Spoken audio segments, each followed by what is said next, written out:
Can you talk about coming? This will be the second tournament now without Jannik or Carlos. Obviously, you guys get asked about it, but does it seem like there's an opportunity before you? Obviously, you're used to playing those guys anyway, but does it feel like a special opportunity? Maybe once you get to like the later stages of the tournament, but that's not something I'm gonna think about until it's like you're in like the quarterfinals, because like that's where you're gonna actually see, or as as like a higher seed, you're not gonna see the difference of them not being there until you're in like the quarterfinals or the semifinals. So up until then, it's just another tournament. So obviously there's opportunity, but it's opportunity at the end of the tournament. Speaking to the renovations here in Cincinnati, I mean, Indian Wells has always been voted kind of like the best tournament. It's obviously a home tournament for you. How would you compare now that kind of Cincinnati's kind of given that shine as well? How would you compare kind of the two tournaments and what they provide? Yeah, I mean it's tough for me to like. I'm obviously gonna always be, I think, biased towards Indian Wells, but I think, I mean, now like the facilities here are as good as any other tournament in the world, as good as the, I'd even say as good as like some of the slams. I think it's what they've done here is incredible. It's great to see them put a lot towards the tennis, and makes the players a lot happier here. Do you think that sets a precedent at all for other fast I mean, I don't know if I'd say it's a precedent. I wish it did. I wish a lot of tournaments felt more obligated to renovate and like make like big improvements like they did here, but it's not, I guess, expected, because what they did here was a massive investment back into the tournament. Two questions. For players, so go ahead. Yours. Sorry. In a couple of months, we're going to play college basketball on center court here. Do you have any thoughts about basketball on a tennis court, and also if you could play a tennis match at any sport, non-traditional tennis venue in the world, where would you like to play a tennis match at? Yeah, I imagine they will like just lay a basketball court on the court. So I mean, I think it would probably work out pretty well with the stadium. I think that'll be good. And then I don't know. I think it'd be pretty cool to play in like MSG would be cool, I think. For players, does it feel different, or how does it feel different when the top two players in the world are here after given sort of the presence that they've created on the tour over the last, let's say, 2 years, winning all these big tournaments? I don't know. I think probably the other top ranked players, kind of like the next guys, probably feel a bit more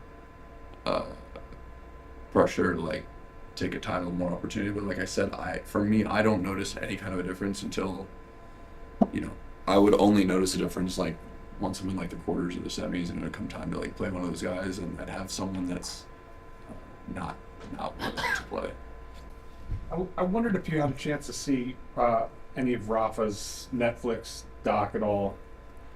It's been on my list. It's been on your list. I watched like the first half of the first episode, but every time I open Netflix and see it, I'm like, I need to get around and watch Well, it. one of the themes, as you probably know, is he always talked about embracing the suffering, the physical things he was dealing with it, and sort of learning to get past it. It made me think of you, which sounds horrible, but you've talked about dealing with pain with this knee situation, on how it's gonna hurt as you push yourself, and that's just part of it. And I wondered if you related to that sort of idea of embracing the pain at all, or just talk about that. To a certain extent, it's like if it's something that you're not going to really make it worse, and you're not going to, I guess, hurt your career by doing it, then it's like, yeah, why not just try to get through it and do the best you can. And for me, it's just like I hate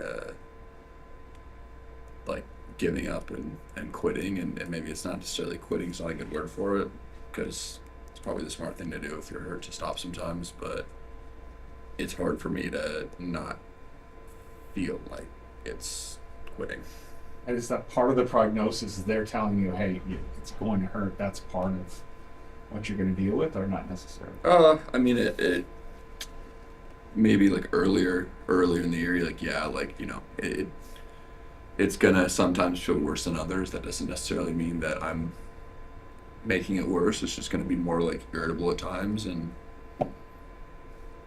if I can play through it, I can try to play through it. It shouldn't.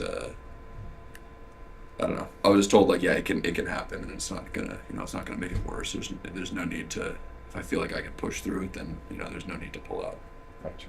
I know you want to win every match and every tournament. Any kind of silver lining, blessing from losing early in Montreal after the intense week you had at DC? Yeah, absolutely. I mean, absolutely. Like I'm in a much better place to like be ready to play here, and I mean, I shouldn't have. I think it's fine for me to want to try and play in Montreal, but after like the first set of that match, I probably should have just like shook hands. Like my body wasn't wasn't right, and it was tough to go from DC and then just play a day later. I think it really. I felt great like playing throughout DC, but then it just felt like after mentally I knew that the tournament was done. My body felt like it kind of just like hit a wall. Taylor, Zverev was talking about this earlier, but with the tight turnaround between Canada and then Cincinnati and the U.S. Open, do you feel like top players are having to prioritize Canada over Cincinnati or vice versa? I mean, it's just not. I don't know if anyone's really like prioritizing one or the other, but I guess obviously the people that skip Canada, then obviously they're prioritizing Cincinnati U.S. Open, but it is very hard to play an extended event, go deep in one, and then go straight to the next one, and then also go deep in that one. I think it's not easy. It was a bit easier when it was just 1 week to 2 week stretch. Now it's like it would just be like a 3 week stretch, nonstop. And then obviously if you were to play DC and do well in DC, then it's a 4 week stretch, and then at least regardless you get no matter what, you'll get the next week off before U.S. Open. So I think everyone will be ready for the Open. But yeah, it's a lot of tennis and quick turnarounds if you're doing well. But to be honest, that's a lot of the year if you do really well at one tournament. It's a very tough turnaround to go play the next one. And then you've been playing in Cincinnati for several years now. Do you have any favorite local spots in the area outside of the tennis center? Honestly, no, not really. I don't have like any special places. I feel like I always go. I kind of just order in. I've been eating at the courts a lot more lately. I think the upgrades to the site have been amazing.